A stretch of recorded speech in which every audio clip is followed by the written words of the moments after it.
Bold. La la la la la la la la la. Okay. You ready, Jeremy? I'm ready. All right, level 16. Counting down. 5, 4, 3.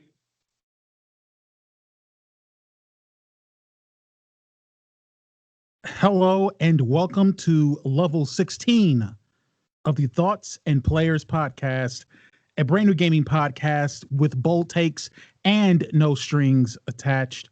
I am Jeremy, here once again with my two compadres. I have David. What up? And I have Cory. It's a me, Mario. Okay, I know that one. You do? Okay, Yeah. Where's it from, buddy? I believe it is from Luigi Mansion 3, right? Luigi Mansion. I It's thought it was like, isn't that like in a level of Tomb Raider when she goes to Italy? It's actually Assassin's Creed 2 when Enzio meets his uncle named Mario. It's one of the biggest phrases in all of gaming taken from Assassin's Creed. Great quote. Yeah. Okay. I did forget that. Yeah, it's true. Yeah. Great game too. Great game. Very good. I think they've kept that pedigree, Assassin's Creed, to such a level. Mm-hmm. It's great. Okay. Mm-hmm. Arguably the greatest game franchise of all time. Top 5. Yeah.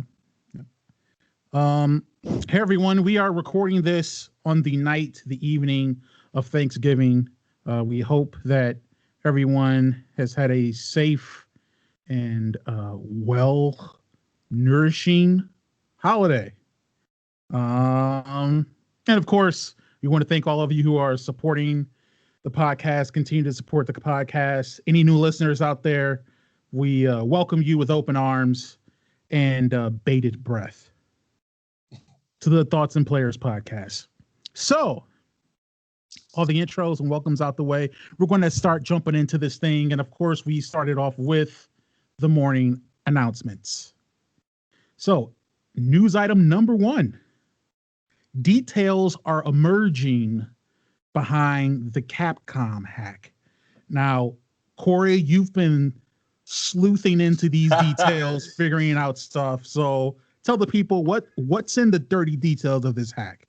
Yeah, I read one news article, so I'm definitely in the know. That's more than me. Actually, there's a ton of stuff here, man. And it's all very exciting. It feels very sleazy to read it, but not really, because it's a huge company. They make millions of dollars. Cool for them. But it'll be all right. Yeah, lots of info, man. Resident Evil 8 Village has like a release date that was kind of leaked, which is April of 2021.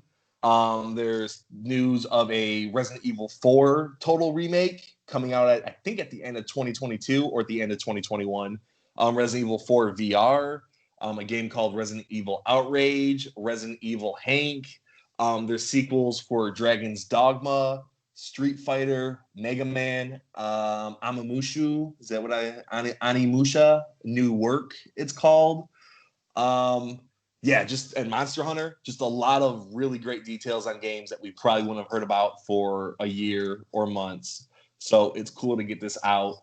Any of these things kind of exciting? I know you're kind of a Resident Evil fan, Jeremy.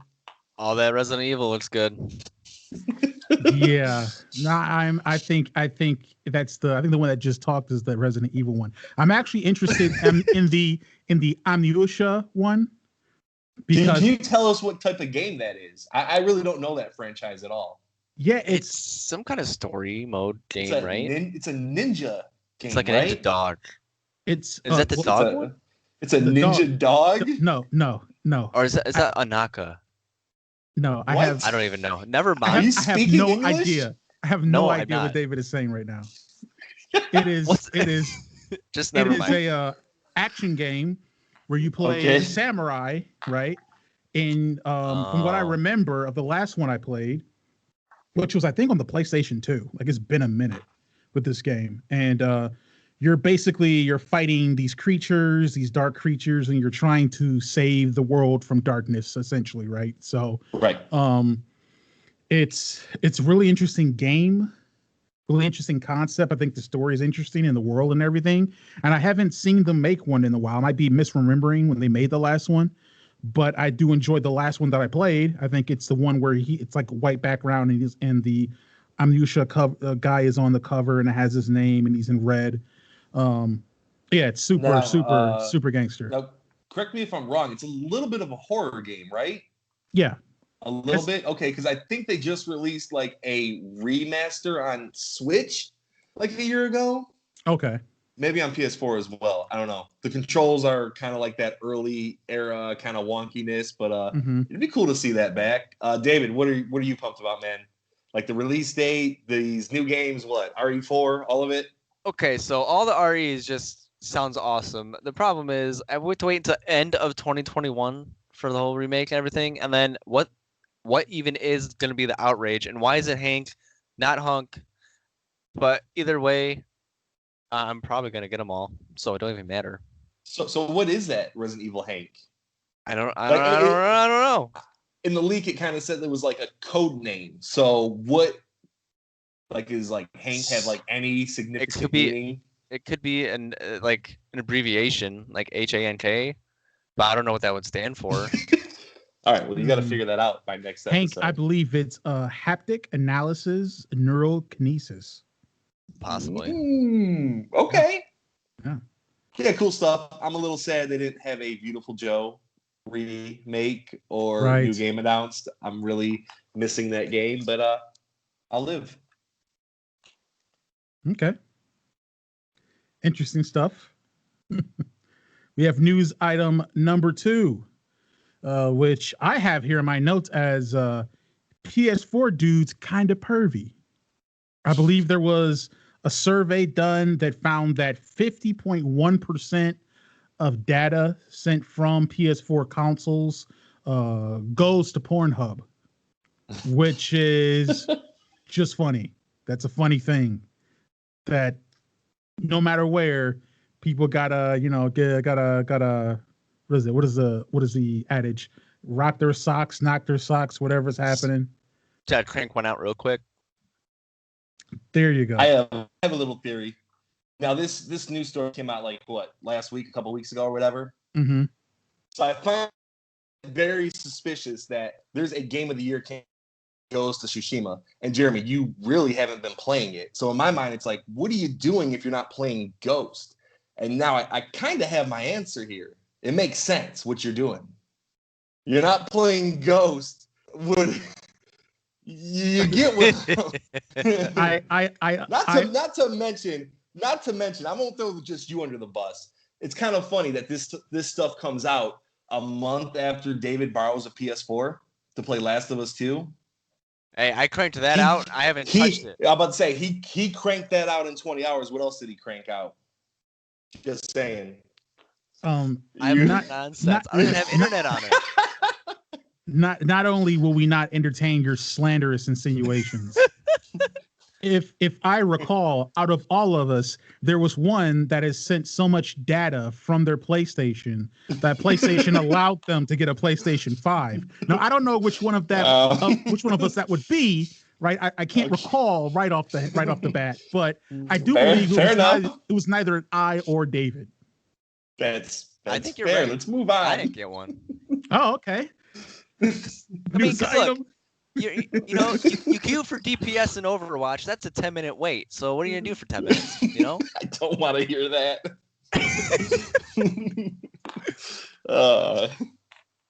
News item number 3. Game Awards nominees have been announced, or have the winners actually been announced? Just the nominees. Just the nominees. Mm-hmm. So obviously, I believe some games like Ghost are going to be in there somewhere.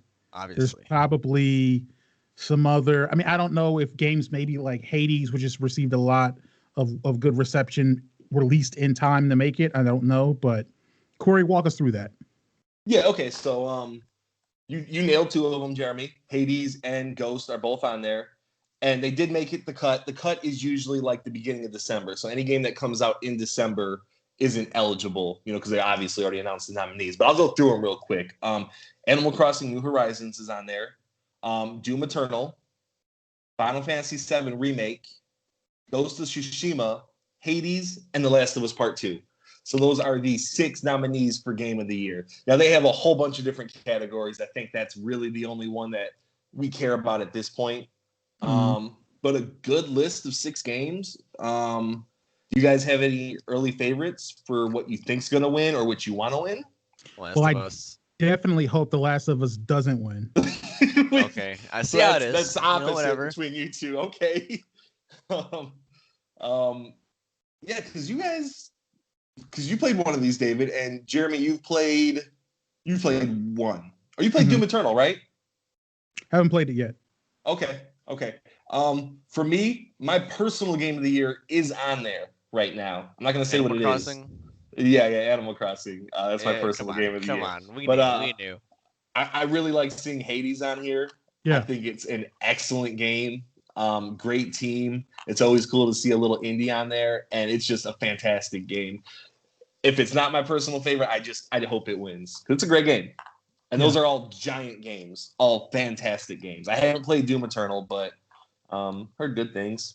Yeah. Dude, if an indie wins, that would be like amazing. Yeah. That really puts a step in. Like, you don't need to be a AAA to make a well-made game. It's a tough year. I think The Last of Us Part 2 probably is the favorite at this point, or Ghost. Yeah, it's really hard between them two, I think, personally.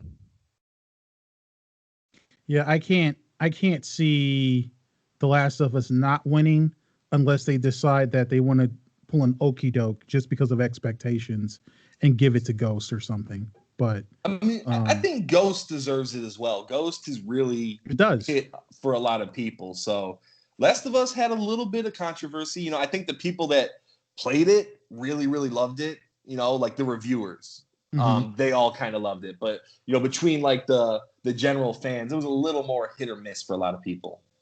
Right, but I don't understand. I mean, I don't expect that a game that widely in the realm of people who judge these or do these awards, when most of them consist of people that refer to it as, quote, a masterpiece, then I highly suspect that they're going to be like, here's your award. So this is a little more like the Oscars, like the pretentious kind of pick, like, oh, it's got to win. It's pretentious. It goes way beyond in terms of story, and when it does, it's got to win. Yeah. Okay, so we'll be looking for the upset. Looking for the at least me upset. and you will, Jeremy. I like Last of Us, I really do. But I am also rooting for the underdog. Cool. We have news item number 4. Pokemon Go. Remember we talked about them last level having their best year ever during 2020. They're adding seasons, a level 50 cap, and the Kalos region Pokemon. David, this is one that piqued your interest, right? Yeah. So with the seasons, they're doing like summer, fall, winter, spring kind of things like that. You're gonna be able to catch different kind of Pokemon during different kind of seasons. The level 50 cap, I don't know what the current level cap is right now, but adding levels is great. Like on Apex right now, it's only 500. Like it's annoying. So to see a level cap be increased, I think is a good thing. And then to add a whole nother set of Pokemon, just adds more things to catch and to do. Yeah. So I think this is a great time to do it. I don't know what date it was. I think it's in December. So it's just adding on to the greatest year they've had. Yeah, just pumping it with more content. Everybody, favorite Kalos Pokemon? Finnick? Is that one of them? Who? Like, I think it's Finnick. Like, it's like a Firefox? The Firefox. Okay, cool, Jeremy. You have to pick a different one now. Go on. I have no idea. I have no idea. What version is it in? What do you mean, what version? I don't capture or think about Pokemon in terms of region. I think about them in terms of the color of their game cartridges. This was X and Y? Is this X and Y region? I don't know. I didn't play X and Y. I only know Finnick because I know Finnick. That's literally the only one I know from that set. Cyrodiil. That's mine. Cyrodiil. Well, the answer's wrong. It's Greninja. Okay. It's Greninja. Okay. Okay, anyways. Okay. It's Greninja. It's Greninja. News item number 5. Sony is teasing a response to the Game Pass because it's not like they have something similar to it already. They're teasing a response to it. Have they elaborated at all on what this response is? No. They're being very coy about it right now. But you're right. They already have a semi-response to it with PlayStation Now. It's definitely not as good because a lot of those games you got to play through like Wi-Fi, so you don't get to download them. But I don't know what it could be other than just a straight rip of Game Pass. Like that's what it's got to be, right? Because PlayStation Now was not a huge hit. There's only so many things you could do that's similar, but not that it's pretty. Yeah, it's gonna be hard. So it seems like they could just do a PlayStation Now Plus, where you take what already is kind of Game Pass and just make it more Game Pass. Yeah, exactly. Which I would kind of be game for if the titles were good. You know, I like Game Pass, so, and I love competition. You know, this just makes the companies better. Yeah. Sony would have never did this without Xbox making such a good, program. So. Right.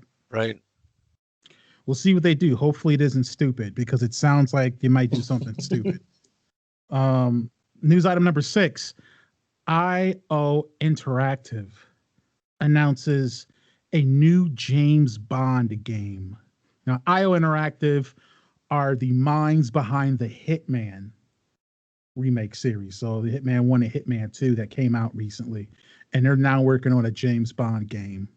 I am strangely excited about this.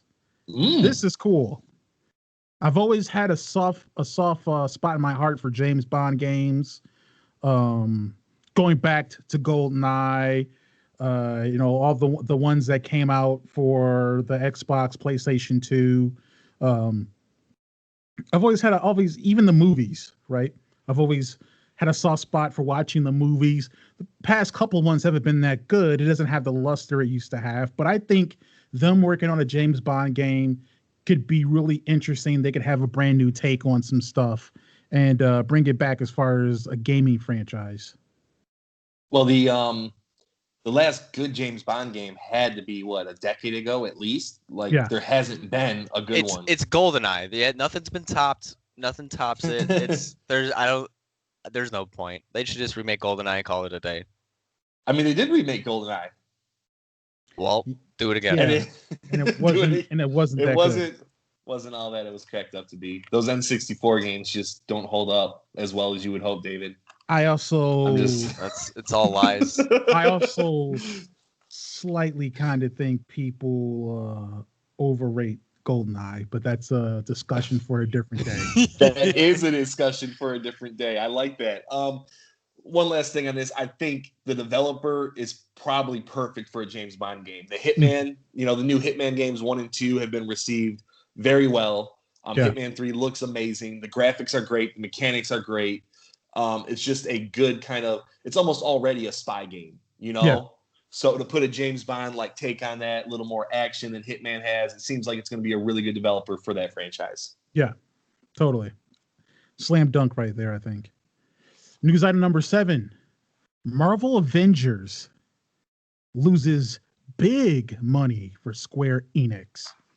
They thought they had money in the bag because this is a Marvel's Avengers thing, and they didn't count on superhero fatigue setting in. They should have, because let's stop with them, right? But yeah, they're losing a lot of money on it. So what's your spiel on this? Because I think you're posturing a little bit, Jeremy. I don't like the way superhero fatigue really for video games. Yeah. I mean, okay, so agree with them. All the Avengers games, there's just been too many, right? Previous years. Avengers, it's not even that. It's just superhero Avengers fatigue in general. It's superhero fatigue in general, right? No, listen. What they did is they killed themselves before the game ever came out with all the microtransactions, where every character has their own season pass. Spider-Man's exclusive only for PlayStation. This is a living game, so while we don't have enough content right now, we're going to add it, through the years. And we've already seen, besides Destiny, a lot of these living games haven't really stayed strong. Destiny or the Division 2 isn't really as strong as the Division 1. Like these kind of things I feel like are going away a little bit. So they jumped on a trend. They put all these microtransactions and season passes in it, and it's just not really working out. You put all that stuff on top of general superhero trend or superhero. No. And I think that's how you get a big. This thing's they put 100 million plus, I think, into development for this game, right? Yeah, they've made nowhere near money back that they've put into it. And they're going to lose tens of millions of dollars on this. Now, Square Enix, I'm reading a report right now. They've lost $67 million for this quarter, which maybe isn't all Avengers, but it feels like a lot of it is. And that's even surprising because it feels like video games are posting some of their best like sales numbers ever. Exactly. Like I know we're in the pandemic, but video games are one of those things that are like, hey, everyone's buying something. So to see these numbers, it's, is it superhero fatigue? I don't think so. I think it's people don't want to keep paying like that, And I think it was just an average game. I haven't played it. I know you two haven't played it. I think it was just an average game. They should have stuck with single player. Those were the people that made Tomb Raider. And looking into this game, if they would have made a single player Avengers game, I think it would have did a lot better. Well, the last Tomb Raider wasn't the bee's knees. It wasn't great. That wasn't made by them. That one, it wasn't made by them? Shadow of the Tomb Raider? Yeah. No, I think that was made by the Mad Max developers. Avalanche, maybe? Okay. They made, Rise of the Tomb Raider, which was the second one. Yep. They made the first two like rebooted Tomb Raiders, which were both really well received, and they jumped on Avengers. So, okay. They should have stuck with single player, I think. Yeah.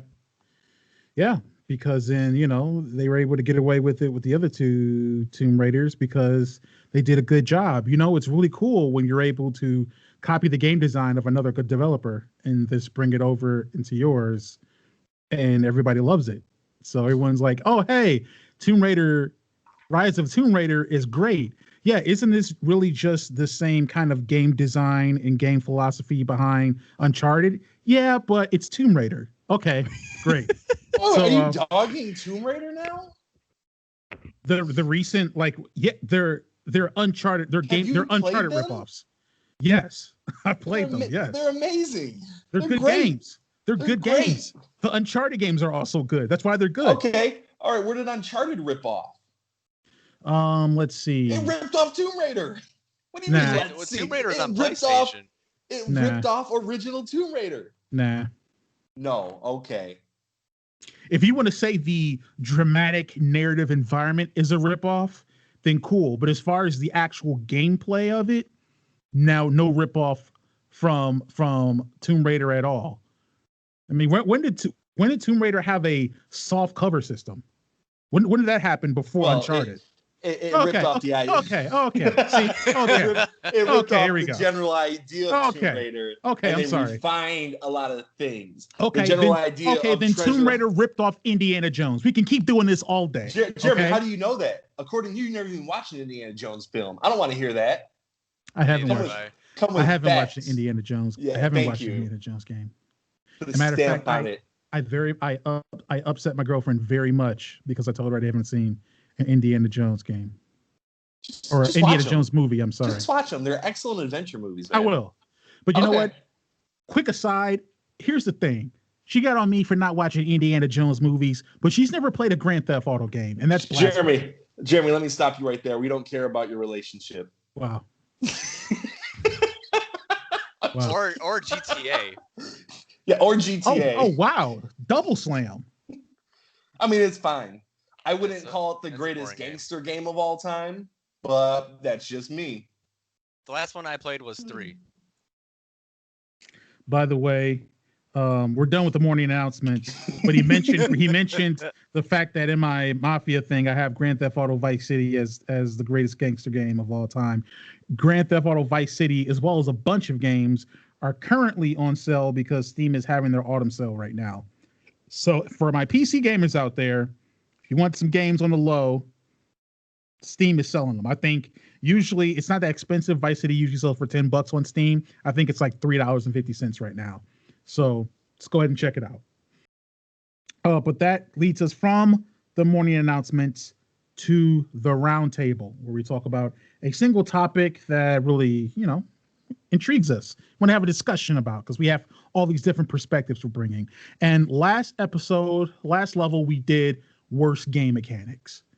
And this episode, we want to turn that negativity into a positivity. So we're talking about the best game mechanics, the game mechanics that when we see them and we experience them in the game, we're like, it just feels good. It just feels really, really good. So best game mechanics. Who wants to start this roundtable discussion? I think I would like to start it because I think I'm going to steal one of yours. I don't want to get caught with one of mine already being gone. Okay. So let me first start off by saying there's a million fun game mechanics. We all love video games, and we play them because they make fun mechanics that we enjoy. So last level, David, I thought was going to rip apart one of my favorite game mechanics, which is base building. Jeremy, is that one of yours? It wasn't one of mine, but I'm glad okay. Please base proceed. Base building. Now, a lot of times you'll see this in a lot of survival type games. You build a settlement up, you build stores, you build shelter areas to grow food, grow crops, cook. And I just love it, man. I love it as a side dish to like a main game. Like when I'm playing my story games, and then I can go back to a central hub that can grow as I play the game, and as I get more materials, it can get bigger and better. I just love doing that in games. Now, like I said, a lot of survival games do it. One of the ones I enjoyed back in the day was from Assassin's Creed Black Flag. You had that little Tortuga Island, and you came back, and every time you would come back, you would build it up. I also liked it. I didn't play this a lot, but Metal Gear Solid 5 had a really decent one where you're recruiting soldiers and bringing back materials. I don't know. I like seeing that growth from your homeland pretty much. I know, Jeremy, you play more games that are strictly base building, so you got a little bit to say on this. Yeah, well, mostly from like a strategy game perspective, right? Where you're building a military compound in order to build up troops, invade or assault, and different stuff like that. Yeah, when you're talking about game mechanics as far as building up bases in survival games, that's something else that I really enjoy. It's made me tolerate playing even arguably not good or terrible games. I've put a godless amount of hours into Fallout 4 because you can base build. I've put godless amount of hours into Ark Survival Evolved, which is still janky 7 years after it came out because of the base building aspects. One of the games I have interest in, Rust, same thing, base building aspect. Right. Yeah, I really enjoy that game mechanic. And yeah, shout out to Fallout 4. That had a great one. Yes. And it made the loot valuable, which a lot of Elder Scrolls games don't do. Bethesda games that made the loot valuable. So very good mechanic, in my opinion. Yes. Who wants to go next? Am I up? Go ahead. Okay. This one, don't know how people might react. This is going to be nerdy, though. So one of my favorite game mechanics is dynamic in-game currencies or economies. And let me explain it, right? One of my favorite things to do, or one game that actually wasn't that good, but I've played numerous times, is Fable 2. And one of the things you can do in Fable 2 is buy houses and buy stores and shops, and you can create items and you can have the shop make money for you. You get that money back and you can invest it and buy things and do however you want. And what's available as far as money constantly changes, right? The other game that I mentioned before that was for no good reason, The Guild 2. Part of the reason that I really enjoy that game is the economy. If I build a blacksmith place and I build a bunch of swords and I sell a bunch of swords, guess what? The price of swords go down. I get less money per sword. So I have to constantly think about how the money in the economy of the place is going to react and what I do. And I think it helps. It's a game mechanic that gives you I guess mathematical or some kind of tangible receipt of your impact in the game world. Because maybe a lot of times you feel like you're just filling out a story. You're not really, really impacting the game world. The game world is kind of just it's constrained just to your character, and you feel like you're just maybe filling in some of the empty spaces of a book that's already been written. But with that, it allows you to really feel like you're impacting the world in a way that not only affects you, but everyone else in that world, whether you ever meet them in that game world or not. Right. So I think dynamic currency in games like that, like Guild 2, something like if it's like a Fable, Oblivion, like the Elder Scrolls games. Love being a wizard, concocting, doing some alchemy, making a potion, selling the potion, getting money, being able to do different stuff like that. It's always cool. That's always a cool thing that I really enjoy. So that's it for my first best game mechanic. Love it. I don't think I've played too many games with it, but I just love the concept of having that like stock market type thing. You know, very cool. All right, I guess I'll go. One of mine would have to be personality. And to simplify that, like Apex, for example, I've been playing that a lot lately. When you pick a character, they have certain, moves, abilities that they can do, and they're all separate from each other. They all, if you pick Lifeline over Bloodhound, you can be able to do different things. You have to play differently and stuff like that. But like PUBG, Warzone, you're the same person when you drop in. It doesn't matter. You have to pick up your guns and fight. It's gonna be the same thing kind of over and over. And like Overwatch, I play that a lot. Each hero is different. They each all have their own different kit. The way you play each one is different, stuff like that. It really makes the game have a lot of different outcomes, stuff like that. So, and like even Dead by Daylight, all the killers, they all have different kits as well. So you have to play them differently and things like that. So that is what really hooks me into gaming, is being able to have to make a choice on who I'm bringing to the table for my match, or whatever it is the game entails. Oh, good one, man. I think that's why a lot of those games succeed too, because Overwatch is an example. Or for Call of Duty, you play one character, you don't have room to grow. Overwatch, you can play 28 characters now, 27, 32 right now. 32. That's 32 different play styles to learn in the same game, which is great.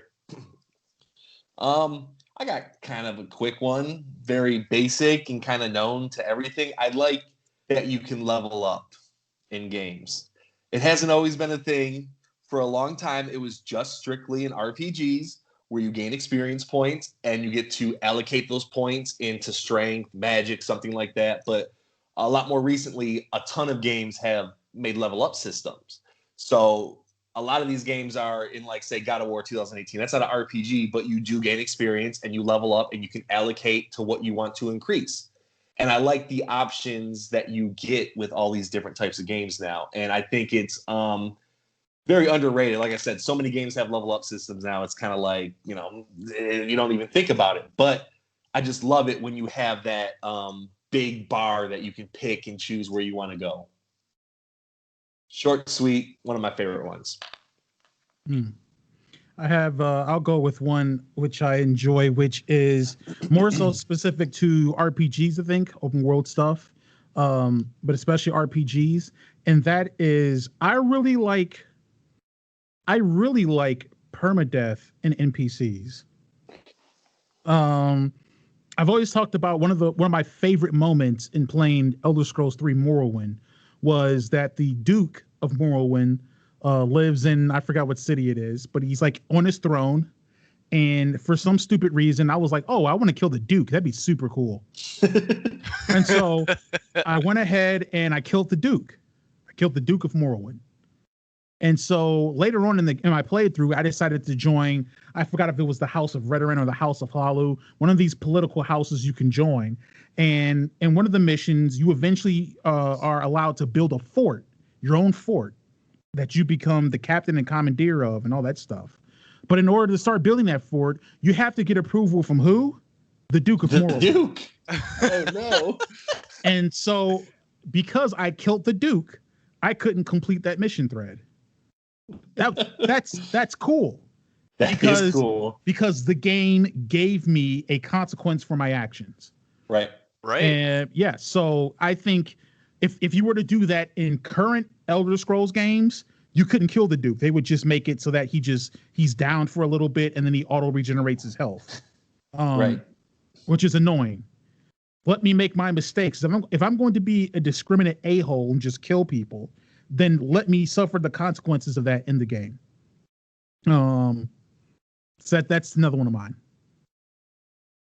All right. Oh, that's awesome. I'm gonna piggyback. Morrowind was the last type of game to even do that, right? Like Oblivion got rid of that. Yeah, I think so. Okay, yeah. Bring it back. Yes. Sorry, David. I know I cut you off. Oh no, you're fine. I'm gonna piggyback off of you actually, Cory, with leveling, but it's gonna be there's different terms for it in different games. I'm gonna just go with prestiging because Call of Duty is the most famous one with it. Okay. But like that really pushes me to like get the levels up in prestiging. Like Call of Duty 4, I was 10th prestige. Modern Warfare 2, 10th prestige. Black Ops, I was 15th. Like Titanfall, I was 10th. Like I love leveling and just like showing I've put the time into it. Like Black Ops 1, I prestiged before it was out for 24 hours. Like I was grinding.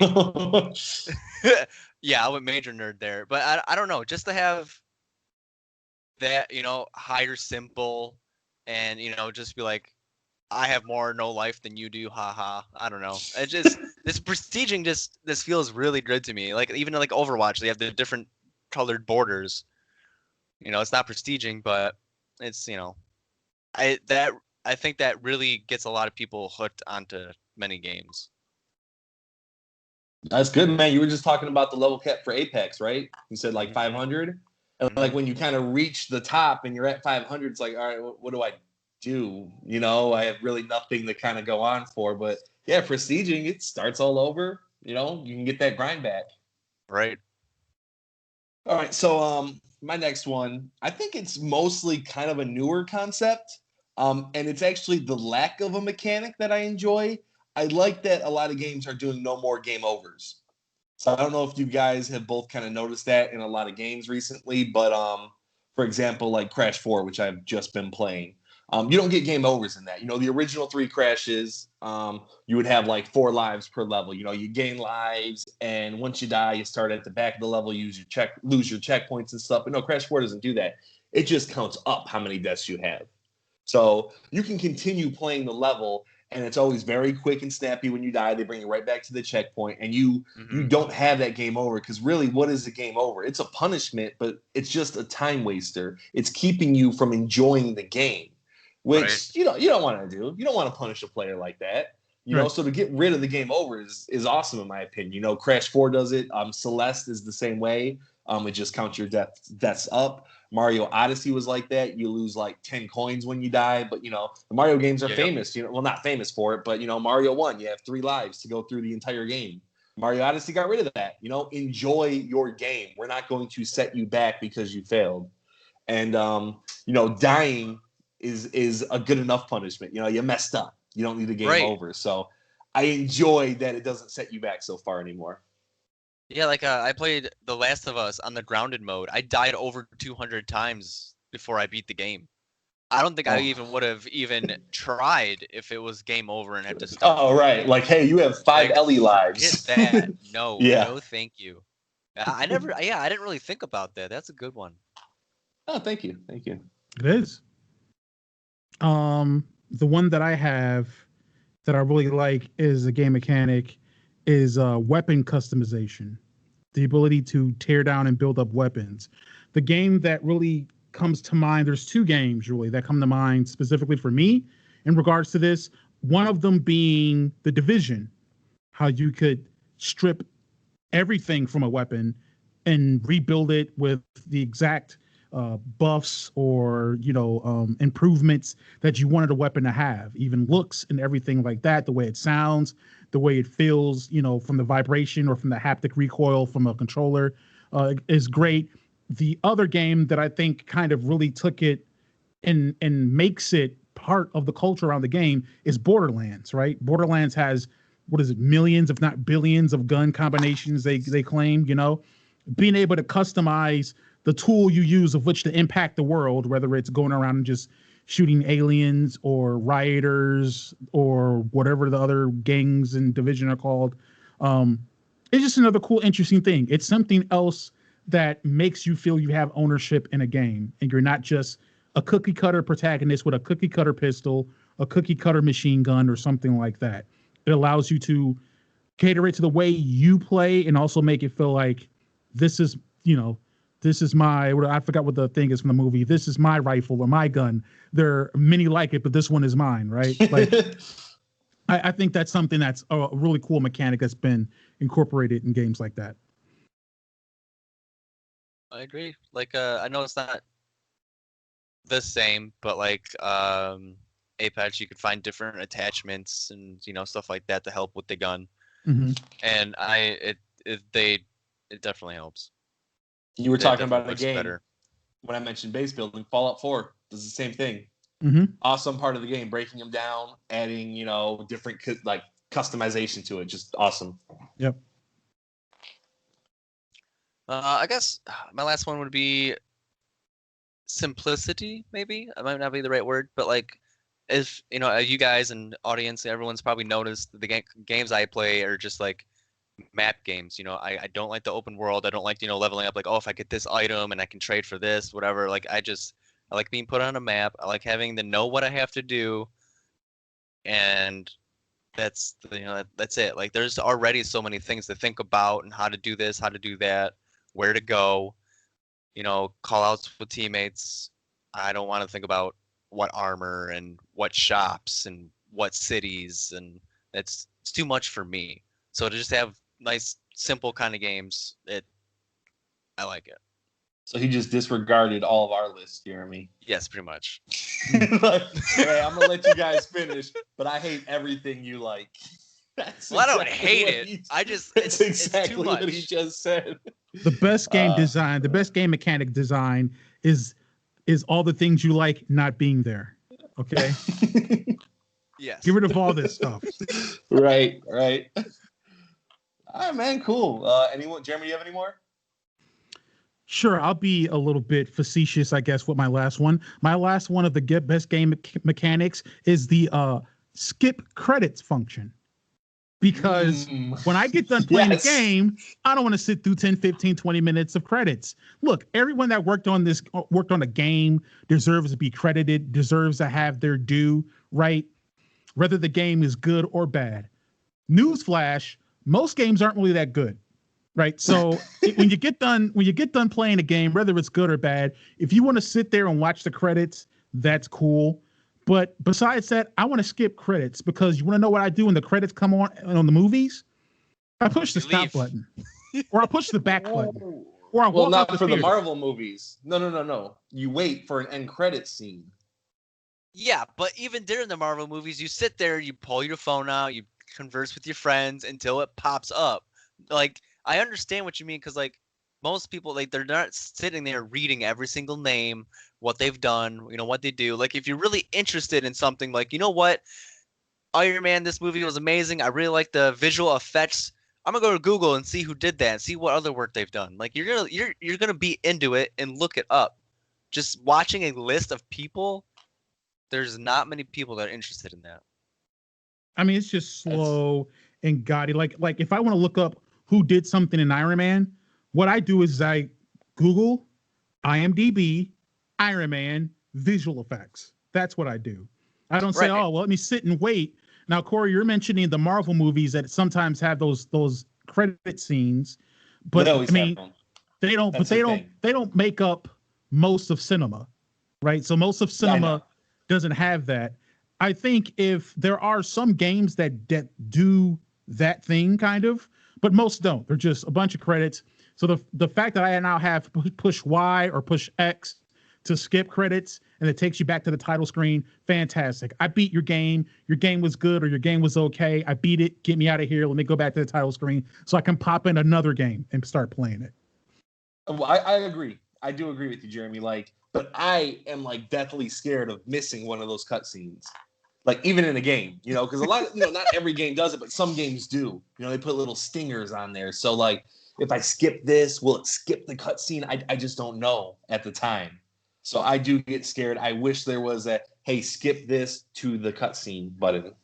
I just don't know what kind of game could possibly do that I would be interested in. With the Marvel movies, at least they're usually cutscenes that allude to the next possible movie or a Right. scene that links from something to something else.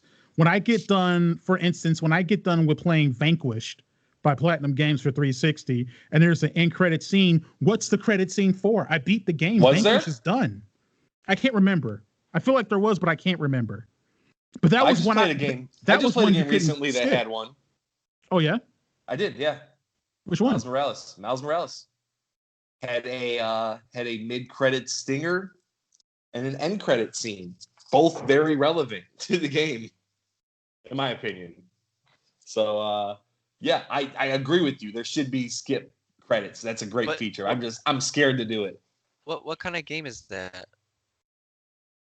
Sounds like it's a Marvel game. Yeah. I think it's Marvel. Mm-hmm. Oh, Okay. he was playing a joke on me.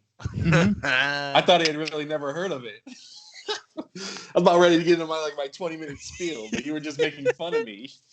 I wasn't making fun of you. I was poking at you. Yeah, let's make fun of him. We can make That's fun. it. I kind of deserve it. That ends the roundtable for us. We're going to move on to what you're playing. And who wants to start this off? I can start it off really quick because I have really just 2 games I've kind of been playing. Let's hear him. All right. So first up, I'll say the game that I've been playing the least, which is Assassin's Creed Valhalla. Got into it a little bit. It is Assassin's Creed. If you've played Odyssey or Origins, has a similar feel. It's just all Viking stuff, which is interesting. Vikings are cool. So I've been jumping into that, playing that for a good bit, trying to see what that's like. The other game that I have been playing is Knights of the Old Republic. Now, I think it was maybe a couple of weekends ago. Me, my girlfriend, and her brother, we did a Star Wars weekend where we watched all 11 Star Wars movies. There's over 11. the course. There's 11 of them. There's Oh my God. 11 of them. There's 3 great ones, one really good one, and then the rest of them are pretty bad. Shoot, Jeremy, I want to hear it. Quickly, I want to hear it. I love lists. All right, I need to hear these ordered some way. Not even 11 to 1, but I need to hear what's the 3? Is it the original 3? Yes. And what's the really good one? Is it Rogue One? The good Force one Awakens? the good one is Rogue One. Rogue One. And then the rest are average to trash? Yes. Okay. What'd you think of Solo? I thought it got way worse. Press. I think it got beat up a little. I don't think the movie was as bad as people thought it was. It was pretty decent. I don't even like Star Wars. Okay, going on. I'm sorry. I just wanted to hear. But yeah, so but playing all those or watching all those movies, I got the Star Wars heebies jeebies or whatever it is. I got the bumps. I got the it caught me. Right? I caught the Star Wars. So I wanted to play Knights of the Old Republic, which came out in I think 2003, 2002 for Xbox. I have the original Xbox version of it. You can pop the disc right into the Series X and it will download the game from the Xbox servers, and you can play KOTOR in all of its, I believe, 360p glory. So that's another game that I've been playing. I've put a good bit of time into that. So pumped up to get into that game and finish what will probably be my 6th or 7th playthrough of it. So that's what I've been playing. David, how about you? Well, I got the usual 3, except Apex has taken over my DVD time. I've played DVD just seldomly. A lot of Apex. I've been actually playing a lot with my brother, so that's one reason. And actually, a new game. I've been playing the new Hyrule Warriors: Age of Calamity. It's pretty interesting. It is a little diverse from what I usually play, and it's exactly opposite what I just said that I like. But it's good. I got it mostly for my son. He really likes the other one, and so playing that with him, that just makes it really enjoyable. That's it for me. What about you, Cory? All right, I have been all up on the PS5. That's all I've been playing these last 2 weeks. I have been playing Spider-Man Miles Morales, Demon Souls, and Sackboy: A Big Adventure. I also have an update on Watch Dogs because previous level I said it was not worth it. That continues to stand, but I would like to point out that the graphics are significantly improved on the PS5 to my surprise.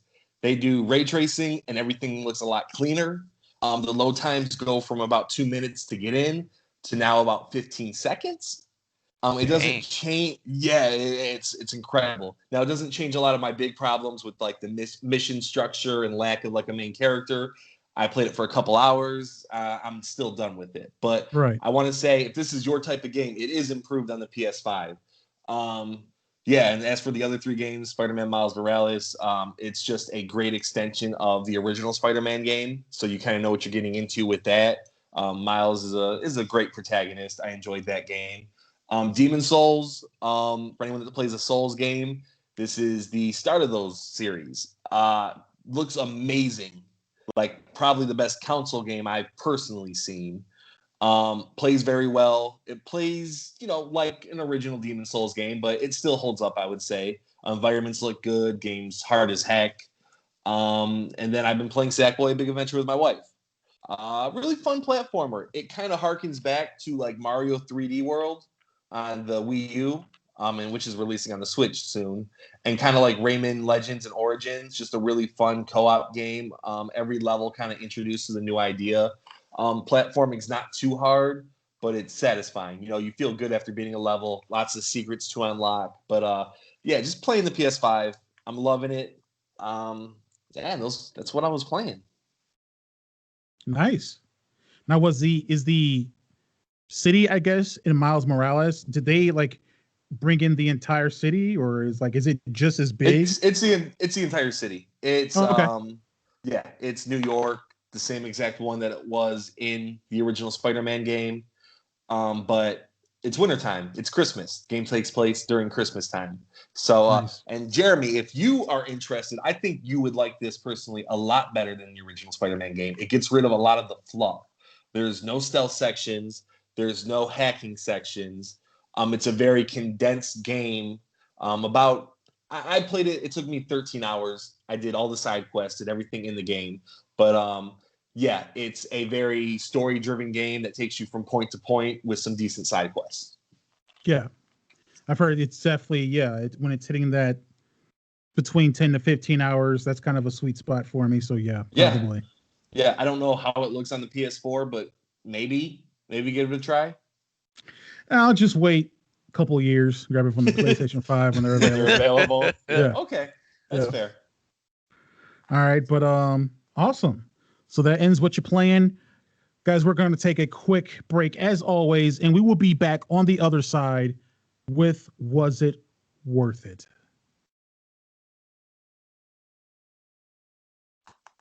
Shoot, we're already at an hour. 20, we're shy. 20 minutes of talking, though. I think we're going to be barely over an hour. Okay. All right. Whew. Yeah, but for real, I think you would like Miles Morales a lot, Jeremy. Like I said, it gets rid of all the stealth, all the hacking mini games, and it's a really good story. Miles is a great character. I don't know how much you like Miles as a character. I'm sure you've seen Into the Spider-Verse. So I haven't. Oh, you haven't seen that? Mm-mm. Oh man, so good, man. It's on Netflix. Oh, he's a good character. Wait. Fun game. The cinematic movie? The animated one. Yeah. Animated. Whatever. Yeah, I saw that. That was actually it was really good. Yeah. Some would say the best Spider-Man movie ever made. Not sure I would say it, but at least in the top 3.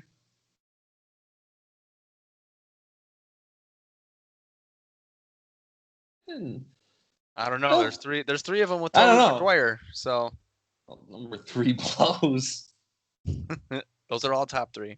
Number 3 is terrible. Number 1's super campy. I love it though. That was like my first exposure, so I just like have all the love in the world for Spider-Man 1. And the new ones are pretty good. I like them all. I'm a Spider-Man fan.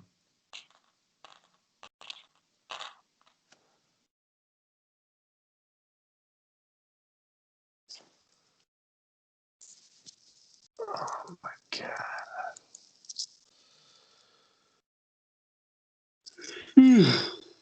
So what I'm finding out is the games that I had lined up for no good reason, they were all apparently highly rated games. What do you mean, like Headhunter? Headhunter was highly well received. Zone of Enders was well received. Armored Core was well received. Yeah, these are all classic games, man. I feel like I was actually gonna pick Super Mario 3, but that's well received as well. What are you doing, Super Jeremy? Mario 3 is a great game. Yeah, those are all classics, man. You can kind of pull a David. Like Final Fantasy X2 is not a bad game. It's just not, you could like who's Zone of Enders made by? Is it Square? Is it Square? Or is that Kojima? Is that Kojima? Konami. Or, Konami? Konami? Yeah. You can still use Kojima that. Kojima was a producer on it though. Oh, was he? Yeah. You could kind of use that. Konami has a whole bunch of series, and Zone of the Enders, I don't know. I don't know if you could twist it like that. Well, I was going to say, but it's about games you enjoyed for no good reason. But I enjoyed all those games because they're great games. Well, that is a reason. So. Yeah. I was about to say there was all right. No, I think no good reason is there was no good reason for you to enjoy it. So Zone of the Enders, I don't know what it was like. Was there something that usually you wouldn't like grow attached to? Like I've thought about picking Rainbow Six Siege as my no good reason. Excellent game, right? But for me, I really hate realistic military shooters. Mm-hmm. I hate the one bullet and you're dead. And I play online games, but it's not my favorite thing. So when I played Rainbow Six Siege, put 30 hours into it, it was like a big surprise to me. There's no good reason for me to enjoy that game. But, I did. So if you could kind of twist it like that. Do you think twisting it to there's no good reason I shouldn't like a game, yet I don't? That's how I've always taken it. It could be both ways. Like, obviously, we've always done like, hey, this game is bad, but here's why I enjoyed it. But I think there's something to be said for, hey, this game is not my forte, but I enjoyed it personally. There was no good reason for me to enjoy it. Well, no, I mean, this game has everything I like, and I don't enjoy it. Well, then it's not a no good reason, Jeremy. You can't pick a great game that has everything you like and say there was no good reason. But I don't like it. In a year from now, we're not going to let David do a no good reason for Resident Evil 8. Okay, we're not going to allow it. But what if? Right? But what if he's like, there's no good reason for me to not like Resident Evil 8, yet I don't. I'm confused now. What do you? Because that can make sense. But I can't so you don't like this game, right? If I like it, you don't like this game. The game has everything that I would want and like in a game, but I don't like it. You're doing the opposite. Yeah, you're doing a good game, and there's no good reason not to like it, but you don't. Right. Okay, that makes sense. Okay, that makes sense. You should have just started with that. Yeah, I thought that's what I said. Well, no. Okay. Well. Cool. I don't know. We got there. That's what's important. Just let me go first. All right, mine's trash. Mine's gutter trash. All right. Okay. So I'll hit it with the was it worth it, and then I'll go to no good reason. You'll start us off there, David. You'll take it, and then I'll end it off with my weird one. All right. I guess. All right. Which one are you even picking? Armored Core? Zone of the Enders? Well, no. All those are games that I played that I like. Oh, you're picking Headhunter, the one that you did not like, but it was good. No, I liked all those. The game changed. I am now going to talk about Subnautica. What? Yeah. All right, it's got base building. It has base building. It has ocean exploration. It has everything that I would want. It's a survival game. Here's what I'm going to say. I hate that game as well. I have no clue what I was doing. I've tried it on 2 different occasions, downloaded it on Xbox Game Pass, tried it for like an hour, 2 hours. I could not figure out at all what I was trying to do. It was annoying to having to come back up and get oxygen. And it just like, no. But I mean, have you played Ark? Have you played that game? Yeah, I played Ark. So you know how janky and messed up that game is. Yeah. How could I put 50 hours into that and not and like seriously just hate playing Subnautica? Like it doesn't make any sense. It has everything that you would want. All right. Let's go on. I'm excited. I'm excited to hear you. That's the game you're picking, correct? Yes. Okay. All right. Count you down. Yeah. All right. Back on in 5, 4, 3, 2, 1. Hello and welcome back to More Thoughts and Players. We are moving on to our favorite segment, your favorite segment. It is Was It Worth It? And for this Was It Worth It? I'm going to talk about not just a game, but a gaming platform, a device, in fact, a console. I've had about 3 weeks with the venerable, powerful Xbox Series X.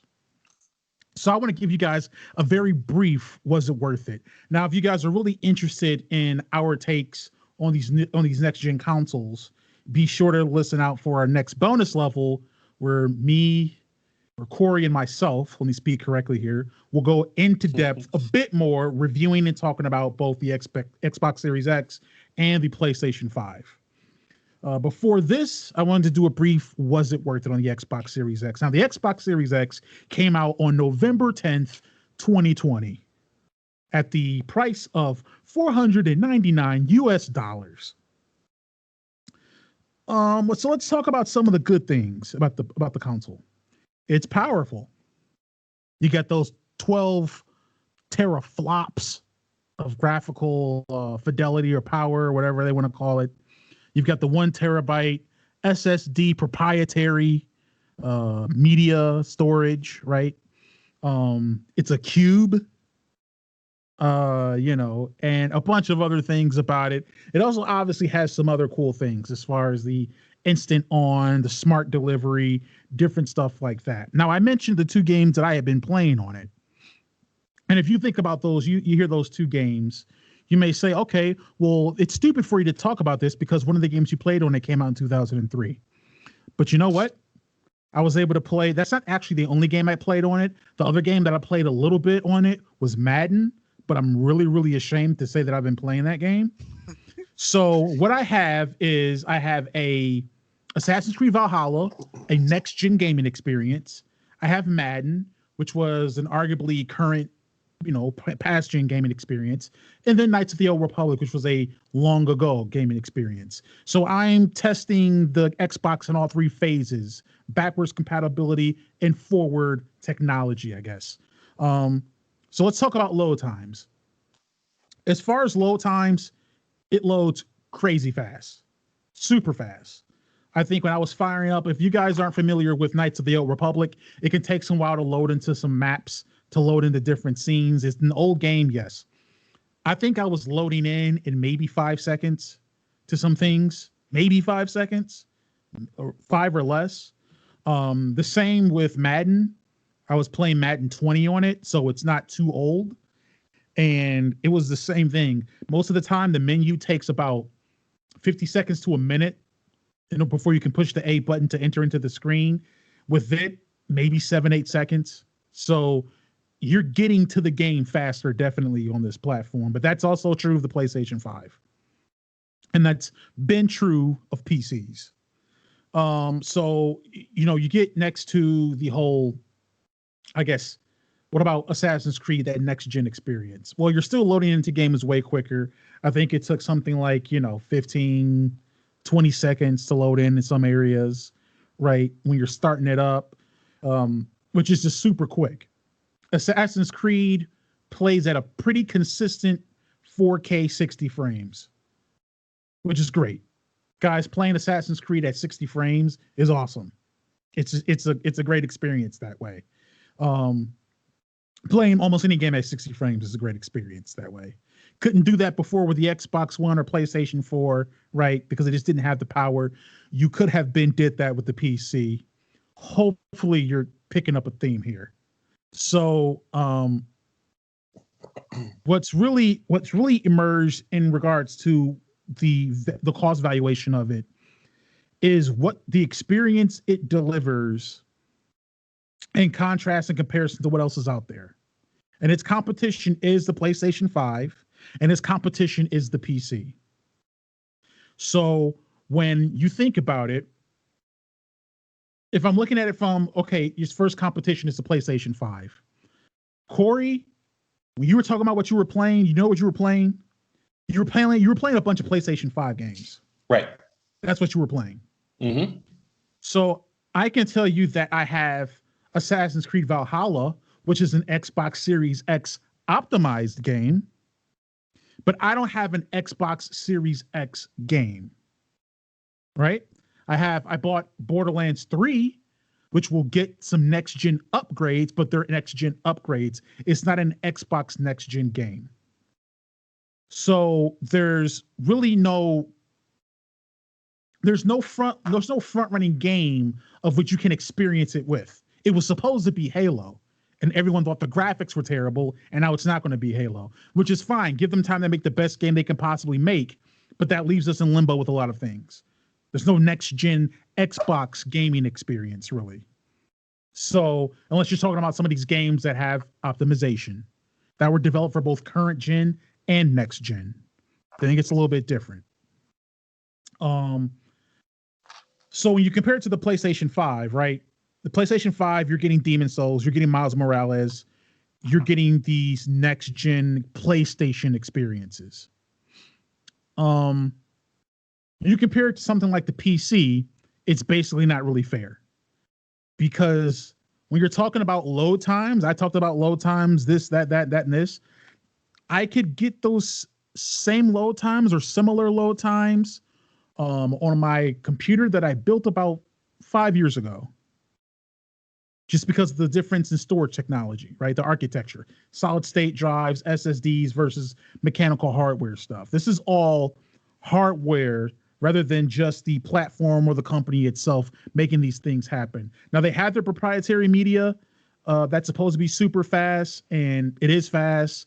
I don't know if it's going to beat anything as far as PC. The last time I read, I believe it was maybe PC World or Ars Technica. From what I read, loading times on a PC with an SSD is pretty much the same as load times on the Xbox Series X. So there's not really an advantage there. And then if you want to talk about graphical computing power, where the Xbox comes in advantage in PC is the power you get for the price. Right? The Xbox Series X costs it costs less than a 3070. So in that regard, you can win out. But you can get very similar performance and a very similar experience on a PC. So there's nothing innate to the Xbox of the Xbox Series X. That's an experience you can only have with that console. The Demon's Souls remake experience you can only have with a PlayStation 5, right? The most optimal kind of experience of gaming you can have with a PC. The Xbox cannot lay claim to that. The only thing you could say is that it gives you the best performance for price for a gaming experience. Now, is that worth the price tag that it came out at? Is that worth trying feverishly clicking 1,000 times on the Walmart's website or someplace else trying to get yourself a copy of this? If you're someone that's like, I'm undecided on if I want the Xbox Series X for a holiday, or should I just save the money? I would say, if you're enjoying your current gen experience, or if you have a PC that can give you very similar performance, all you need to do is throw a $60 SSD in there, and you can get those load times for games, right? And get that performance boost. If you're in those type of positions, I would say the Xbox Series X is not worth it. I have had my Xbox Series X for 3 weeks, and I have not had a gaming experience of which I said I needed to have a Series X to have this experience. Right? So in that end, I can't really say it's worth it at the moment. Now, if it was if Halo was out, if Hellblade was out, and there were these exclusive Series X experiences that yes, you could probably also have on PC if you have Game Pass, but you might not. And in that instance, yeah, I believe it probably would have been more of a measure of being worth it. But as far as it is right now, I'm playing games on this Xbox, but there's nothing to play on this Xbox. It's just powerful and it's just there. So, in regards to was it worth it? Right now, I would have to say, no, not really. I feel like I much rather have. I have the same feeling about the Series X I had about the Xbox One, which is I would rather have a PlayStation. Now, luckily for me, I had a PlayStation and an Xbox. But now, if someone was like, "I'll trade you a PlayStation 5 for your Series X," I would say, "Here's my Xbox Series X and all the games I bought for it. You can give me just a digital edition of the PlayStation 5. I'll take it because I'm going to get a PlayStation gaming experience. It's what I paid for. It's what I signed up for." So, yeah, that's it for my Was It Worth It? All right. It's extremely cut and dry. You are good. I have 0 follow-up questions. Yeah, cool. That's it's straight to the point. So, well, maybe I do have a follow-up question. Now, for someone who's not really into PC gaming and say they stumble upon an Xbox randomly, PlayStation's not available. It's very hard to get right now. You wouldn't even really recommend it for if you can only get that right now. You would say stick with the current gen until Xbox releases a game worthy of next gen. Yeah, there's no gaming experience the Xbox Series X can deliver to you right now, except for, I believe, those faster loading times. Are there going to be graphical improvements? Yeah, some things are going to be clear, obviously, if you're gaming in 4K, but you need to have the proper 4K TV to even make that possible. So you need to have a bunch of other stuff to even take advantage of it. I believe if you're perfectly fine playing your Assassin's Creed at HD 30 frames, right? If that's cool for you, there's no reason to run out here and get it, even if you stumble across it. I mean, just no reason to fumble over and do all this stuff for it. Just wait. There'll be more. There will be more, and it's just not worth it right now. All right. So that's gonna end the Was It Worth It segment. Let me know if I'm smoking crack, guys. If you're able to get your hands on a Series X and you're like, what is this guy talking about? This thing is so cool. It's so powerful. It is powerful. It is kind of cool. It has a little green ring at the top of it that's painted on. It'd be cool if it lit up. I paid $500. That's just nitpicking, Jeremy. Sure. But yeah, that's all nitpicking. But let me know. Let us know. And from there, we're going to move on to another segment. Yeah, I don't think we've used this one in a while. I don't think we've had this one. We got some interesting ideas on this one, and it is No Good Reason, where we talk about games that we like or don't like for no good reason. Now, Cory, you're going to lead this one off. I am. You're batting lead off on this one. So okay, I'm gonna hit a home run. Okay. All right. So my No Good Reason is a game called Yu-Gi-Oh! The False Bound Kingdom. Now, I hear the masses saying, Yu-Gi-Oh! Isn't it a card game? Right. Yes, it is a card game. It is. It's a very fun card game. I enjoy it. But this was Yu-Gi-Oh! The card game turned into a RTS strategy game, which was like really cool because you got to see these monsters out on a field fighting like normally you don't when you play the card game. So this game was on GameCube in 2002, and it had like dual stories. You could pick Yu-Gi-Moto or Kaiba, and you go along and you collect monsters and you fight other trainers and you do like kind of like an RPG battle system where you have up to 3 monsters on your side and the opponent has up to 3 monsters. Game got destroyed in reviews, horribly done reviews. IGN gave it like a 3.5 out of 10 back in the day. I can't say I remember much about this game. The graphics look terrible from the videos I watched. The gameplay looks dull, but that was the height of the Yu-Gi-Oh! Craze for me. So I think, which in 2002 would have made me 14. So I was still even a little too old to be in the Yu-Gi-Oh! At that point. But that's okay.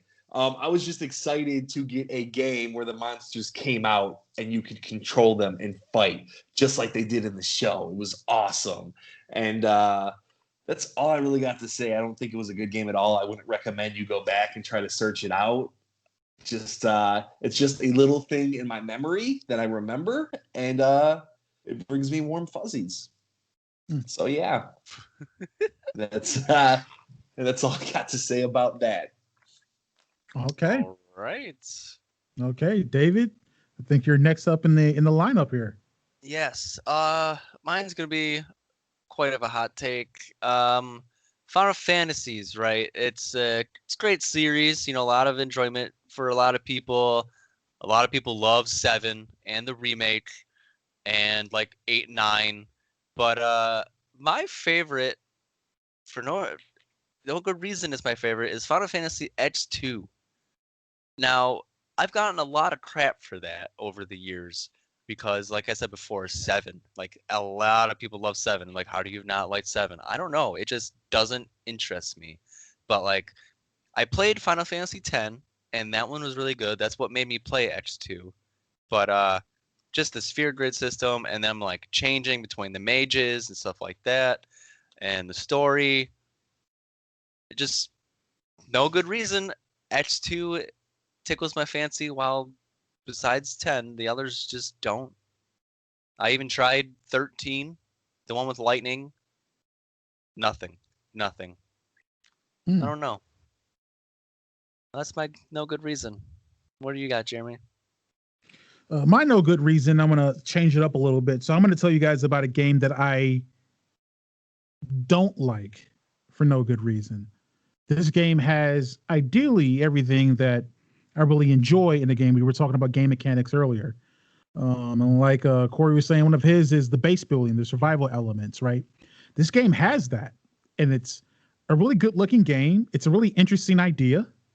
And I can't stand it. And that game is called Subnautica. So in Subnautica, from what I remember, is that you basically have your ship and you crash land on an alien planet and you're in an alien ocean, right? And basically you have to find and harvest different alien fish, different fishies, different crustaceans and ocean life and build a base and try to survive in this element, right? So you're underwater. You might have to come up for air every once in a while. You improve your ability to have oxygen. You improve your ability to hunt, to craft and do certain things you need to do in order to survive and build your base. You could eventually build like submarines and a bunch of other oceanic vehicles, underwater vehicles, and different stuff like that, which is all really cool. All really, really cool stuff. And I can't get there because I can't stand everything I have to do to get there. It's the idea of a survival game in the ocean is interesting and just doesn't work for me. You have alien fish. I'm not really big fans of the fish. There's like kind of these shark animals down there that can damage you and do a lot of stuff. And it's really kind of wonky. The underwater element of it, I don't know, maybe it's just me. It feels a little claustrophobic at times. And I feel like the game could have did a better job with your field of view to make you not feel that. But then also you are underwater, and being underwater can feel claustrophobic. So I understand that as well. There's no good reason for me to not like this game. Like, I'm reaching for things. I'm saying I don't like the way some of the fishies look. Like, that's stupid. It shouldn't, it's fine with the way the fish looks. It's different designs. I can't think of a real good reason why I wouldn't like this game, except I don't. I find it tedious and laborious. And the thing is all these survival games are tedious and laborious. If you've played Ark Survival and you tried to tame a dinosaur, good Lord, you have the patience of a monk. You know what I'm saying? But like, for some reason, when I've got to, swim down in a cavern a little bit to collect these little seashells so I can make something, it's like, God, why does this feel so boring in work? It feels like a job. And, I play games to get away from work. Even games that require me to do work in them, they feel like an escape from work.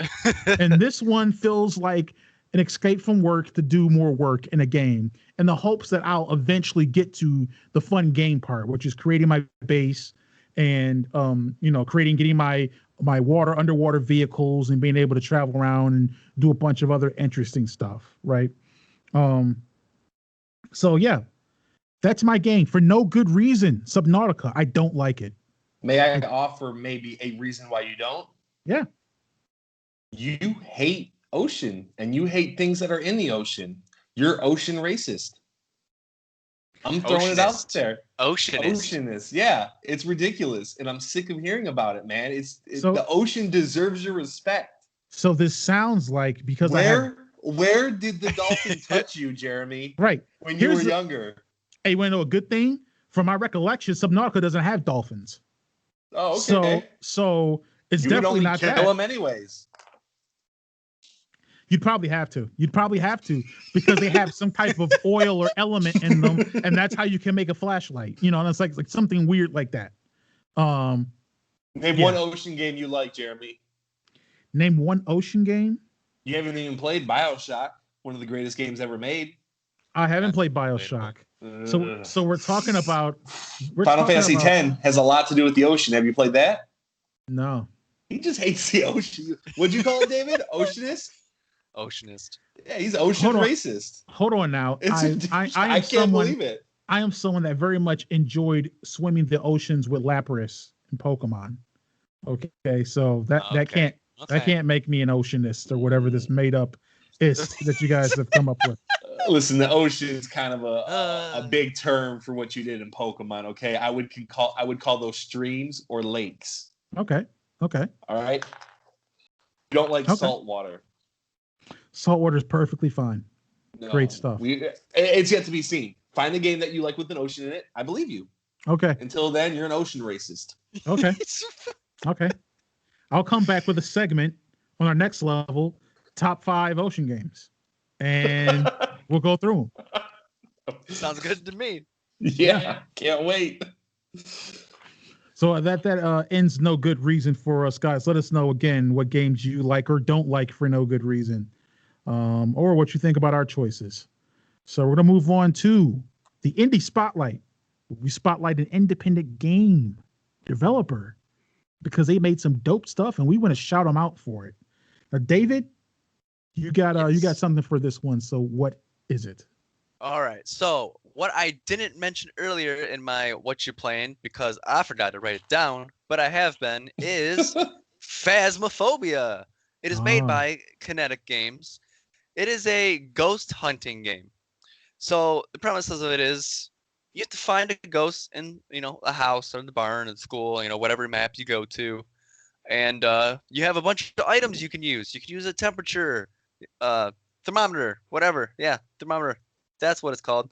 You can have like salt. You can have flashlights, UV light. You can have a speaker box. There's so many items you can use to try to figure out what kind of ghost you are hunting, which is the main part of the game. There's like 4 objectives. The first one is always what kind of ghost you're hunting, and then the other 3 are just whatever. Make the ghost walk through the salt, or find chilling temperatures. It's just stuff like that. Because in the game, you have to earn money, and that's how you earn money, is through the objectives. And there's also some other things as well, but that's the main way to get the money. But this game, it's 0 to 100. It just escalated really quickly because you're just sitting there walking around, placing your camera, looking for cold temperatures, and then all of a sudden you just hear boom, boom, like your heart just beats out of nowhere, or you hear like footsteps where you're, if you're playing with somebody else, there's nobody there, or the door is open and there's nobody near that door. Like it really puts you in place of actually like looking for ghosts, and it's really boring and it's really scary because like the 0 to 100, you're just sitting there and not doing anything, and then you hear the boom boom and you hear the footsteps and you hear the and you're like, oh, where's that coming from? Like, and if you hear like really hard feet walking, like they're like hunting, they're like if you're using any kind of lights, they'll start flickering. You need to run. You need to hide, because most of the time they lock like the doors, so you can't get out of the building that you're in. And if they find you, they kill you. and I died. My friends have died, and it's just scary when you see the ghost just coming at you.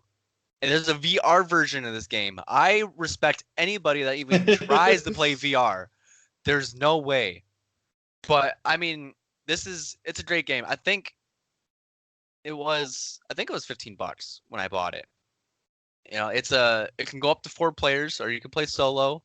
There's many different types of ghosts that are in the game that you have to figure out what it is. There's a journal that you can read. It tells you like, oh, if you see handprints, it could be this kind of ghost, or if the EMF level hits 5, it could be these kind of ghosts. And I mean, you could sit there and play it for hours, or you could just go play a game, call it a day. I think the Kinetic did a good job with this. The graphics, they're indie-ish. The other people moving around, it looks laggy, but it's not lagging at all. It's fun. It's scary. It's a good game in my opinion. It sounds terrifying. It is at times. It's because you have a very, very minimal time to react. Right. If your lights start flickering, you have like 5-6 seconds to hide. Yeah, I'm waiting for that Oculus Quest version. Yeah, that's what I'm waiting for, so I can crap my pants. You are literally going to crap your pants. Now doesn't it have a Steam VR version that you could possibly use? Yes, because when you load the game up, it always asks you. I don't think there's a way to turn it off. I haven't found it yet, but it says, you want to play in VR or regular? No, regular, please. And can't do it. That might be I have to check and see what it's going for right now. That might be a snag with the whole Steam sale going on right now. Yeah, that's true. Nice. Phasmophobia, folks. Have you heard of it? Are you interested in it? I've been keeping an eye out on this one because I'm a big fan of watching the Ghost Adventures TV show. I just think it's hilarious because everything looks so stupid. So it'd be great to jump in there and just, get some good scares going on with something like that. Oh yeah. Yeah.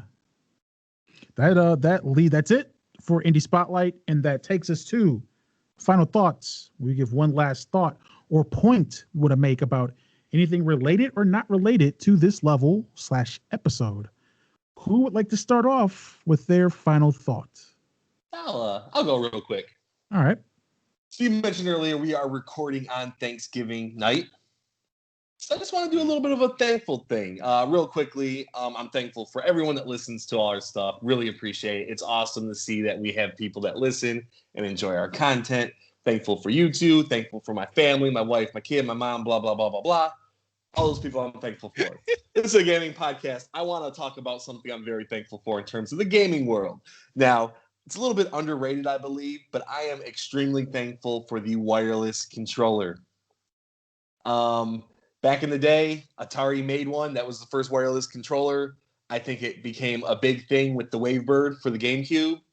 And I can't see myself playing with a wired controller ever again. I love sitting on the couch, laying back. After eating a ton of food today, I couldn't be sitting up. I have to be laying back. And the newest wireless controller that I love is the DualSense for the PS5. It's amazing. I'm very thankful for wireless controllers. Nice. David, you got one? Yeah, he beat me to it. I'm thankful for everything that I'm fortunate to have. I'm thankful for everyone that's listening. I'm thankful for you guys. It's nice to be able to come together and talk about something that I've put so much time into during my life, and for people to enjoy it, and for me to enjoy it. It really makes things well. That's my final thought. Nice. Yeah, I'll follow that up, seeing that Cory stole our stuff. But yeah. That's why I had to go first. Yeah, sure. Sure. Yeah. Final thought is just a thankfulness. Thankfulness for the support we've been receiving. Thankful for both David and Cory. This has been a really, really, I think, great experience doing this podcast with you guys. And I'm very thankful for health, thankful for loved ones and close ones because many do not have them this year. And that is something to always be aware and cognizant of. Thankful for the things we have instead of envious for the things we think we may want. Yes, that is my final thought for this level 16 of the Thoughts and Players podcast. If you liked what you heard, please subscribe to the podcast on your preferred podcast service. We are on the Apples and the Googles and the Spotify's and the Stitchers and the TuneIns and the iHeart Radios. You can like the podcast on Facebook at facebook.com/Thoughts and Players, all one word, as well as on Instagram at thoughts.players and on our YouTube channel where we post clips, full episodes. I got an update with some clips and episodes on there that will be coming soon. So be sure you check that out. Thanks again, everyone, and we will catch you on the next level. Peace.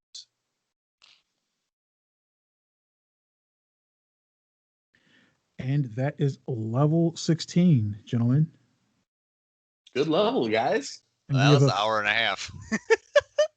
All right, well, shorter than our last two, though. Yeah, That's true. Plus some editing, it'll be a little bit shorter.